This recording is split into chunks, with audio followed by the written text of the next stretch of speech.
आज हम बात करते हैं स्केलेटन सिस्टम के बारे में, जिसमें कि टोटल 206 हड्डियां होती हैं।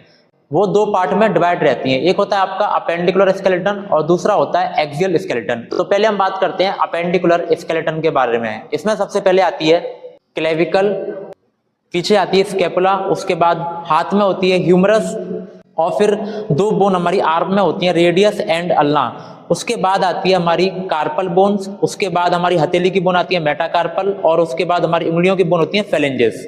उसके बाद हम बात करते हैं लोअर लिम्ब के बारे में। लोअर लिम्ब में सबसे पहले आती है हिप बोन, उसके बाद आती है फीमर, उसके बाद आती है नी कैप के रूप में पटेला, उसके नीचे आती है टिबिया और फिबुला, उसके बाद आती है टार्सल बोन, उसके बाद आती है मेटाटार्सल और आगे उंगलियों की बोन होती हैं जिनको कि हम कहते हैं फेलेंजेस।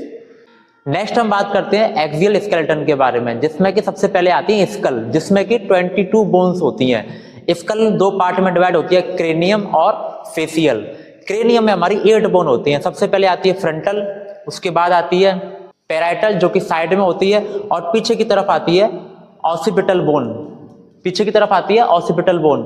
उसके बाद कान की तरफ आती है टेम्पोरल और दो बोन स्कल का बेस बनाती हैं जो कि उसके अंदर होती हैं, इथिमॉइड एंड स्फेनॉइड।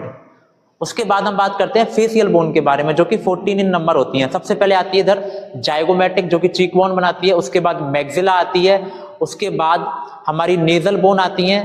नेजल के अंदर इंफीरियर नेजल कोंका होती है बीच में इधर साइड में, और एक बोन वोमर होती है जो कि नाक का सेप्टम बनाती है अंदर की तरफ। इसके अलावा नीचे वाली बोन जो होती है मैंडिबल होती है और एक तालू की बोन होती है जो कि इनर पार्ट बनाती है, उसको बोलते हैं पैलेटाइन। उसके बाद आती है रिब्स जो कि 12 पेयर होती हैं। सबसे पहले आती हैं ट्रू रिब्स, 1 2 3 4 5 6 7, यहाँ तक ये ट्रू रिब्स होती हैं। उसके बाद 8 9 10 ये फॉल्स रिब्स होती हैं और दो रिब्स होती हैं जो कि फ्लोटिंग रिब्स में आती हैं, 11 और 12। रिब्स के बीच में एक बोन होती है फ्लैट बोन जिसको कि हम बोलते हैं स्टर्नम, जिससे ये सारी रिब्स जाके जुड़ती हैं। नेक्स्ट बात हम करते हैं वर्टिब्रल कॉलम के बारे में जो कि मेन 5 पार्ट में डिवाइड रहता है। सबसे पहले आते हैं सर्वाइकल जो कि 7 होते हैं, 1 2 3 4 5 6 7। इसके बाद आते हैं थोरेसिक वर्टिब्रा जो कि हमारे 12 होते हैं, 1 2 3 4 5 6 7 8 9 10 11 12, जो कि हमारी रिब्स को कनेक्ट करते हैं।